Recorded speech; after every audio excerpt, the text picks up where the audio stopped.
बेटा कैंसर खत्म हो सकता है, क्यों?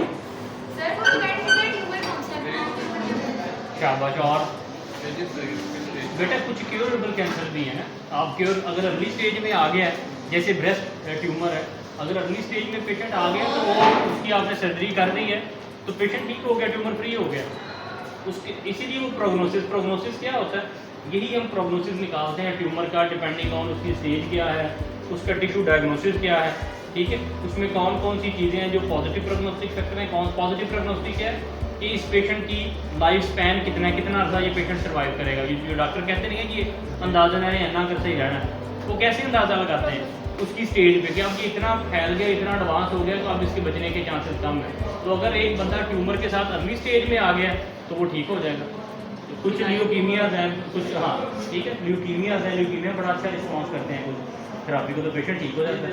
फिर उनको ट्रीटमेंट लेना पड़ती है, फॉलोअप पे आना पड़ता है, ठीक है। बाकी रिस्क फैक्टर जिसमें वो पेशेंट को ट्यूमर पहली दफ़ा हुआ, अगर ब्रेस्ट सर्जरी सपोज एक फीमेल की है लेफ्ट ब्रेस्ट की, तो डेफिनेटली उसकी राइट ब्रेस्ट भी रिस्क फैक्टर पे तो है। अगर लेफ्ट में हो गया तो राइट में भी हो सकता है, बायलेटरल ब्रेस्ट कैंसर भी होता है, तो उसका टिश्यू एक्सपोज है। फिर आगे डिबेट आ जाती है कि रिस्क फैक्टर कौन कौन से हैं उस पेशेंट के अंदर, और पाया कि ये फेमिलियल ट्यूमर है, नॉन फेमिलियल है। जो अर्ली एज ग्रुप में ट्यूमर होते हैं, बच्चों के ट्यूमर्स के अलावा कुछ ट्यूमर्स ऐसे हैं जो अच्छे प्रोग्नोसिस वाले हैं। यंग एज ग्रुप में जो ट्यूमर आता है यूजुअली वो बैड प्रोग्नोस्टिक होता है, बैड प्रोग्नोस्टिक फैक्टर है। क्यों? इस वजह से इसका जवाब दे कोई। और यंग एज ग्रुप में अगर एक यंग फीमेल है और 18 ईयर्स में उसको ब्रेस्ट कैंसर हो गया है, ठीक है, या एक जवान लड़का है 18, 20 साल, 16 साल की उम्र में उसको कोलोरेक्टल कार्सिनोमा हो गया है, तो इसका प्रोग्नोसिस अच्छा है या जो एंड 45, 50 की एज पे हुआ है? इनिशियली 45 वाले क्यों? और फिर लाइफ स्पैन कम होता है फिर। और जी नहीं, और ब्लड प्रेशर तेज हो जाता है नहीं, और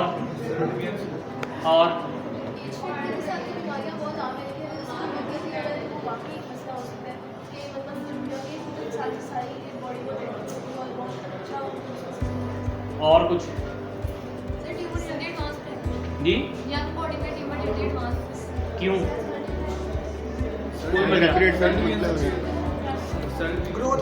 सेल डिवीजन तेज होती है। और जी ओ बेटा वो फेमिलियल होते हैं यूजुअली, अर्ली एज में इसीलिए प्रेजेंट कर गए हैं वो। यूजुअली वो कौन से होते हैं जो ट्यूमर अर्ली एज में आता है?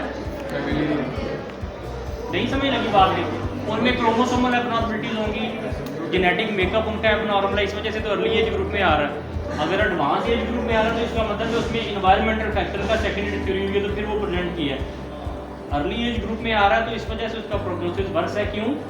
क्योंकि वो एबनॉर्मलिटी ज़्यादा चांसेस है, ये फेमिलियल ट्यूमर है, ठीक है। जैसे फीमेल्स आती हैं तो उनमें inflammatory breast cancer, triple negative breast cancer early age group में, बर्का जीन्स म्यूटेशंस हैं, वो म्यूटेशंस उनमें आई होती हैं, तो इस वजह से वो इतना वो अग्रेसिव होता है। फिर उसमें थेरापीज आपके पास कम अवेलेबल होती हैं। रीज़न क्या है? और ट्यूमर के बारे में कोई क्वेश्चन? पाकिस्तान में मोस्ट कॉमन कौन सा है जी? अनफॉर्चुनेटली पाकिस्तान के अंदर इस तरह का डाटा कैलकुलेट नहीं हो रहा, लेकिन ब्रेस्ट कैंसर जो है ना वो हमारे इधर सेटअप के अंदर वही common, breast cancer is more common than any other cancer, ठीक है। उसके बाद कोलोरेक्टल का आता है, लंग कैंसर भी है लेकिन कम केसेस रिपोर्ट है। अगर जेन्युइन डाटा इधर का निकालेंगे तो ज़्यादा ब्रेस्ट कैंसर के केसेस।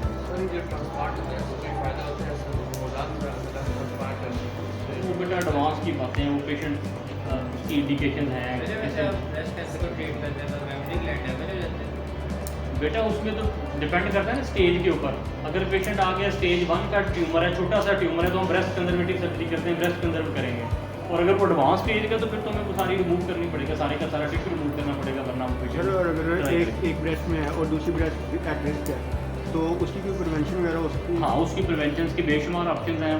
उसकी प्रिवेंशन के लिए हम पेशेंट को, अगर वो हार्मोन पॉजिटिव रिसेप्टर स्टेटस आए हैं तो हम उसको हार्मोन सेंसिटिव ड्रग्स दे सकते हैं, ठीक है। तो पॉसिबल फिर पेशेंट का फॉलोअप करेंगे कि उसको कोई लम्प तो नहीं डेवलप हो रहा, पेशेंट को गाइड करेंगे, सेल्फ ब्रेस्ट एग्जामिनेशन करें, मतलब मल्टीपल ऑप्शन यू हैव। फिर अल्ट्रासाउंड, अगर यंग एज ग्रुप है तो अल्ट्रासाउंड करवाएं, अगर थोड़ा सा ओल्ड एज ग्रुप है तो मेमोग्राफी करवाएं, अपनी स्क्रीनिंग का उसको बता देते हैं। किस कैंसर का डायग्नोसिस सबसे मुश्किल होता है, जो सबसे लेट स्टेज में पता चलता है? साइलेंट हाँ, जो बेटा डीप सीटेड ऑर्गन्स है ना, जैसे पेंक्रियाज है और रेट्रोपेरिटोनियल ट्यूमर्स हैं और गॉल ब्लैडर का ट्यूमर भी सम टाइम अगर, हाँ, तो ये वो ट्यूमर होते हैं जिनमें इसीलिए इनमें प्रोग्नोसिस पुअर होता है। क्यों पुअर है कि पता नहीं चलता, पेशेंट की सिम्टम्स वेग्स होती हैं। ब्रेस्ट एक ऑर्गन है, ऑर्गन में गिल्टी होगी तो पेशेंट को जल्दी पता चल जाएगा, ठीक है। लिम्स हैं, लिम्स के ऊपर कोई स्वेलिंग है जैसे सार्कोमा है, अर्ली एज में पेशेंट पता चल गया ये मेरे, अब ये रेट्रोपेरिटोनियल में ग्रो कर रहा है, वो तब पता चलेगा जब उसके साइड इफेक्ट आएंगे, लिम्फेडिमा होना शुरू हो जाएगा, लिम्फ उसकी स्वेलिंग होना शुरू हो जाएगी, ठीक है। ये इतना बड़ा वो हो गया कि उसने इन्फेक्शन की सिम्टम काज करना शुरू कर दी है।